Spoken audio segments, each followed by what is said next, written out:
not going to see many discounts on a guy that's going 4th and 5th overall, but it's Cooper Kupp. Return to practice Monday, Tom. Hamstring injury. What are we looking at here? Reoccurrence rate. Is he? He's 30. Cooper Kupp, right? We're 30. getting a little bit Yeah, up he's there, 30. but okay. What do you got on Cooper Kupp? Should we be concerned with him?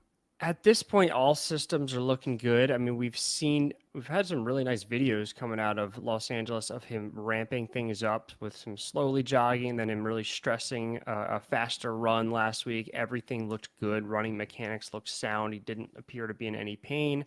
And now we're getting reports that he's back to full practice and making plays as Cooper Kupp does. He will carry a higher re-injury risk. We know that, especially with it being the hamstring. We know that the medical data suggests that once a hamstring injury has occurred, that player is at a 5 times increased risk for a subsequent hamstring injury in that season.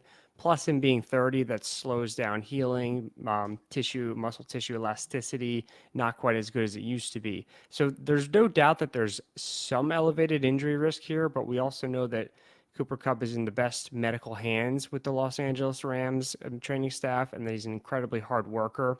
So that mitigates that risk to some degree. And I think you just got to weigh, the pros of his insane volume, insane production versus the cons of this being the injury that can sometimes rear its head again and again throughout the season, but not always. So me personally, I'll drop him in my rankings a little bit. I was originally taking him at 1.4. Now I'm probably weighting more like 1.8-ish. I'll take someone like Tyreek Hill barely over him at this point. Bijan, I'll take him over him. Chubb, I'll take him over him at this point. But I How think about Diggs? No, definitely not. Okay. But I think we can still be confident in drafting Cooper Kupp. I personally just like to be safe with my first round pick. So, blanket statement at the end. Do you feel safe? I know you said you're sliding him down. But if you are in the 7th or 8th spot and you draft Cooper Kupp, Tom, take him. You're walking away happy. You're feeling okay with it. Yeah. Okay. Fair enough. It's not crazy to think he can have 200 targets this year. Guy can have 200 targets. I mean, I think, and Stephania Bell talked about this in one of our previous episodes, that yeah, he does have an injury history, but the position that he plays and if you get targeted 200 times a game, you're taking hits, you're going up, you're coming down, you're all over the field. So when you put all that into perspective, he's actually been relatively healthy, Very right? durable. Yeah, durable guy. His pace last year, if you're worried about him slowing down, we all look at the age 30, but his pace last year, 2022, he was on pace to beat or be at, it was very close, to his 2021 pace, right? I think next year we start to maybe think about, we got to evaluate this year, see how things go. Maybe we'll start to talk about him elevating in age and slowing down, but no complaints from me. You take Cooper Kupp, I think he's one of the real safe first-round guys. I might take, again, Bijan or Tyreek Hill over him, but anybody that takes him mid-first round, I don't think it's crazy at all. Pretty good pick. Next guy, we got a couple left. So it is Terry McLaurin. I believe, was it turf toe? Turf toe, right? Yes. And he's day-to-day. Are we worried about that, Tom? I need your help big time with Terry here, man. I can't decide if I like him, if I don't, his ADP. Talk to me, man. I don't know what to do. Turf toe can be a tricky one. Generally, if it's mild, like what his is reported as, it's okay. If it's a little bit more severe than that, that's when it really lingers all season long. But let's remember, Calvin Ridley was dealing with this a few weeks ago, and he's practicing in full, looking very explosive. Basically, what this injury is, there's a number of tissues on the underside of your big toe, so that like pretty much if your foot's on the ground, those tissues are basically contacting the floor with the skin obviously there as well.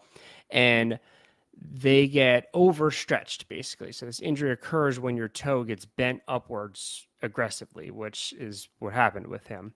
And when we run or even just walk, the big toe has to extend upwards. With running, it's up to about 90 degrees.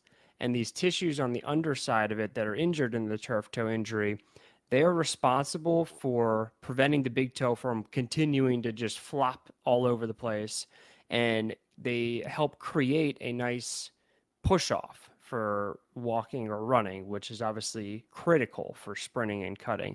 So when there's a major injury here, that stability and that control is lost, and sometimes they'll need to undergo surgery. When it's moderate and it's painful, still painful, it's going to affect running because you're not going to load through that big toe if it hurts. So he's probably dealing with some pain now, but we're thinking it's mild. Rivera said the MRI hardly even showed anything, so it tells us there's not a major tear. There's not a loss of the structural stability or anything like that. So he just needs a couple weeks to get the swelling down, the pain down, make sure that the range of motion and strength is adequate, and then he should be good to go. So another one that perhaps he may not be ready week 1, and if he is, he may not be 100%, but by weeks 2, 3, he should be cooking again. There will be a slight increase risk for re-injury. We know that this injury can be recurring. To me, from what I'm hearing out of Washington, it's not enough to scare me away from drafting him. And just like we talked about with Burks ahead or before, if this is scaring away your league mates, I think you can get him at a bargain. Like I've been seeing McLaurin going in round 5 before this injury. If he drops to 6, 7, I'm all over that. You can. That's well said, Tom. You could sign me up for a 5th or 6th or 7th rounder for him, right? I mean, you're not really worried injury perspective. I'm kind of worried for you. Got to help me again. That was extremely helpful. I think right now, McLaurin, even with the small injury, he's going at wide receiver 24. It might be the fairest ADP. Might be the perfect ADP for him. Sometimes they get it right, wrong, whatever. But here's his finishes in his last 4 years. Last year, actually, surprisingly, Tom, wide receiver 14 last year. We'll take that. Half point PPR. Year before that, 25, 21, 27. Again, that 24 just seems perfect. And then I go back and forth. Like he's probably a real life top 10, top 12 wide receiver who really never got the chance to play with an awesome quarterback. Maybe Sam Howell. Sam Howell actually looked great, by the way, in that preseason game. I like what I've seen from him. Look good. 19 for 25, 188, 2 touchdowns. Thing is, Dotson, let's talk about him.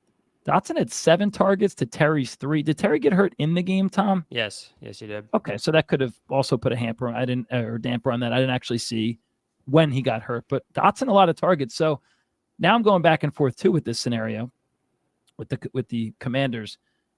Is Dotson going to eat tremendously into his target share? Because I think Dotson takes a major step this year. Or does Dotson help to open it up? I don't know the answer to that question. I think Antonio Gibson is going to be more involved in this offense. Curtis Samuel, I think, is still there. So I just go back and forth on taking him or not. I think he's a guy you walk up, you take him like 5th or 6th round, and no one in your league is like, wow, Terry McLaurin.